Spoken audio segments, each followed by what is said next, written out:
I'm Nathan Anconi. I'm a machine learning engineer and researcher. And I'm here to talk to you today about some research I've been doing called Symbolic Regression on Latent Representations from Autoencoders using genetic programming. Quite a mouthful, but I hope to break it down and make it comprehensible in this presentation. But you can sort of think of it as applying nature's generative model to mean machine learning workflows. And what I mean by that is evolution. So we're going to have an agenda here where we're basically just going to set the stage, discuss what I'm doing with genetic programming, and sort of explore where we can take this. And to set the stage, really, it's about there's this one result in machine learning which you can sort of consider a fundamental result, mathematical result, which is the universal approximation theorem, which basically says that if you have a neural network of sufficient size, it can basically approximate any continuous function. So this is a way of basically explaining why these models are so effective. Essentially, their inner workings are able to learn a function, a mathematical function that processes the data. And they do that in a sort of dynamic, flexible, kind of emergent way, right? So that's why they're so effective. They can emulate any function more or less. And the thing is, neural networks are particularly useful if we don't already have the answers, right? If we're not actually, if we don't have, a mathematician on hand with, Newton's equations or something. If we had Newton's equations, we could just apply those, But in the absence of those laws or those mathematical rules, we can plug a neural network, a machine learning model, into a data set and sort of derive equations for that data indirectly. However, this is a sort of data intensive process, and it's also hard to interpret what's going on inside those models. However, what if there was some means to reconstruct the function from the data, specifically from the metadata, the network data, what's going on inside the neural network? Recent research is finding the value of these meta networks, which is basically taking the data of a machine learning model and feeding it into another model.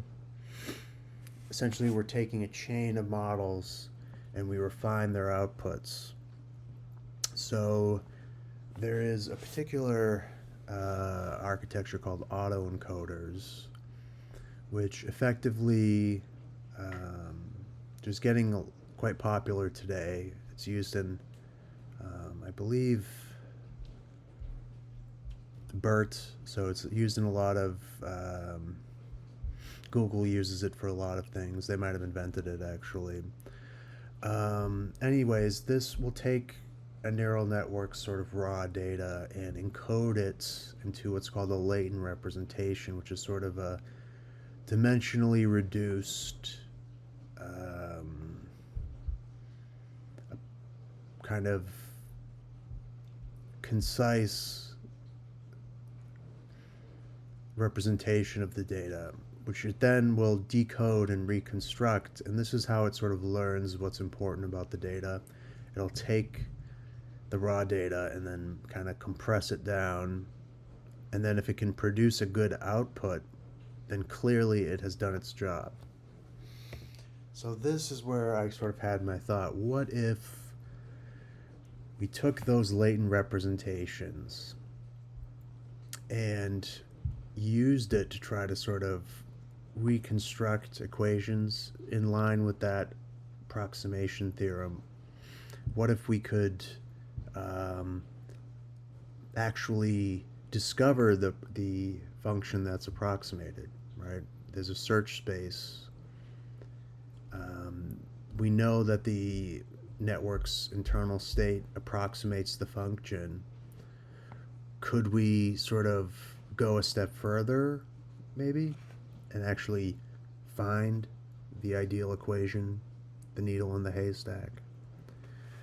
So what we could do then is compare those derived equations from the decoder's performance in terms of mean square error rates on the same data. So we can basically, if we get those equations, we can then put them into a different model and test it against the autoencoder and see how well of a sort of faithful reconstruction it is.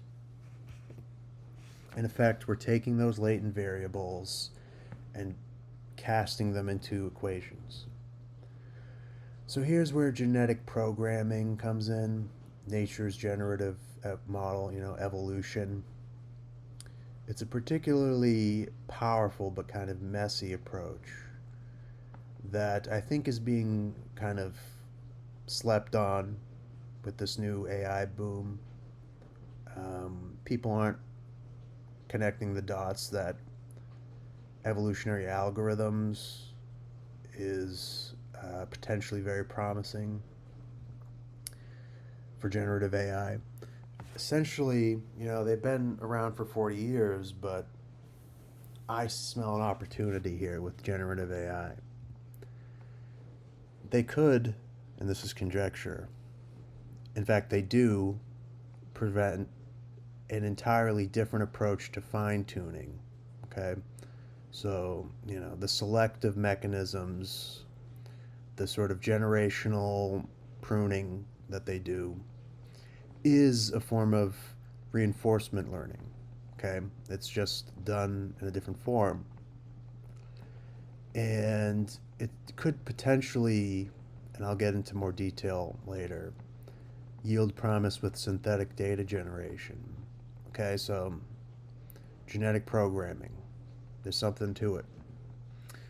So basically what I did was I used a evolutionary framework in Python called DEAP and provided it with a set of primitive mathematical operators, right? These are your standard plus, minus, divide, logarithm, cosine, sine. And I basically trained the symbolic model to generate combinations of this over a series of generations, combination of these primitives, and keep doing so until the best candidates are discovered that best approximate the model. So kind of use the degree of accuracy that these equations have in terms of the autoencoder's performance as a selection pressure and prune the ones that are less able to parallel what the model's doing. So I used this part, I'm kind of glossing over. I used scikit-learn's California housing data sets.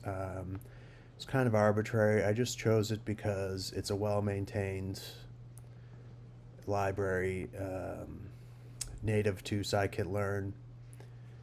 And there are several different variables there, but I just picked average rooms and house age, so 2 variables, and I used price as the target. I'm not really going to dig too much into the data model because this was really about a proof of concept, and I really could have chosen any data model to do what I'm doing. So here's what eventually I did once I trained the autoencoder, took its outputs, and basically ran those through a symbolic model that tried out a bunch of different equations until they generated matching results. And this isn't the prettiest, you know, but you can see that actually for a computer this is very readable. It's just, and it actually has, it kind of reminds me of Lisp, but with all those nested function calls. But what you see here is just a bunch of mathematical operators combined. Okay, this is one way to approximate what the function that's going on inside the autoencoder when it decodes it. Okay, and here's the kicker: the mean squared error was almost nothing. Sometimes it would be higher in some iterations, but for this particular example, it's almost a perfect approximation of the latent dimension. And this to me is a big deal because this equation is now an idiom for what the model is doing. Now, the drawbacks here of evolutionary algorithms have been around for a while. They're crufty, they can be inefficient, they can be all over the place. You can, however, refine the selection conditions, and the developer has a choice in the parameters, and there are ways to sort of narrow things down so that it's more predictable and less prone to bloat. So that's basically, select for parsimony in the next iteration. So that's what I'm kind of working on now, trying to optimize these. So, I'm stripping away some of this cruft. It's also, computationally expensive. We're doing, in terms of inference time, it's several factors slower because you're, churning through all of that computational complexity. You're trying out all kinds of different equations, and it takes a while to get there. But I'd argue the juice is worth the squeeze, because if we eventually refine and discover that optimal function, we can kind of, I would say even throw away the neural network model. It's like, why have a machine learning model to reinvent the wheel for Newton's equations if we actually just have Newton's equations? So yeah, we get the symbolic equation, we can just apply it to the data set. So recent developments in symbolic generative models, these liquid time constant models that are not transformer based, are showing quite a bit of promise. Effectively, these are just a system of differential equations. I mean, just, it's a bit of a simplification, but we're basically just using symbolic equations and structuring them in a way that is highly effective. So I'm thinking, what if we eventually took the equations my program generates and optimized them for a symbolic model? While these crufty now, these equations could be actually collected. If we pick the best candidates of these equations over many trials, they could serve as a very viable synthetic data training set. Okay. And that's where I'm thinking, this could be a good idea for synthetic data generation.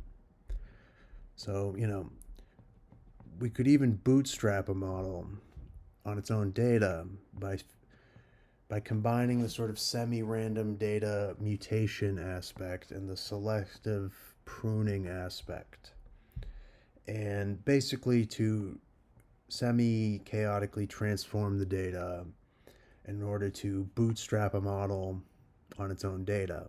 You take it, you put it through a evolutionary algorithmic pipeline, transform the data, and now you show the model or a new model this transformed data, which has gone through a selective improvement process, and lo and behold, you've turned old data into new. Isn't that magic? So this is where I'm getting kind of, out there. Evolutionary generative models. And you're going to subject these models a new form of fine-tuning where you specify selection constraints and you iterate them over generations. So that's where I'm sort of taking this project next. I am going to start collecting these equations, throw them into a CSV, and after a while sort of build up an armory of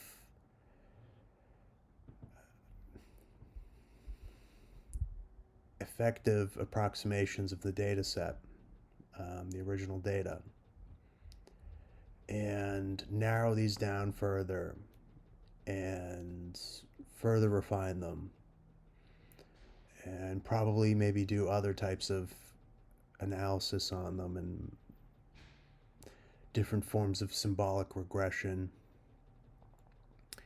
And I'm going to try this on more data sets and see where it goes. So this is where you can find the code base for this project. Fair warning, it's kind of a rough prototype right now. I sort of just got the minimum viable version of it up there, hoping to refine it, but I might take things in different directions. I also am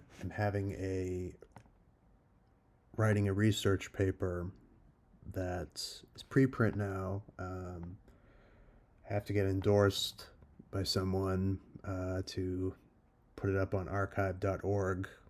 So would love that if you have the capacity to do that and you respect my work. But basically, if you want a more formal academic formulation of this presentation, check this paper. And here are my references, and that is about it for now.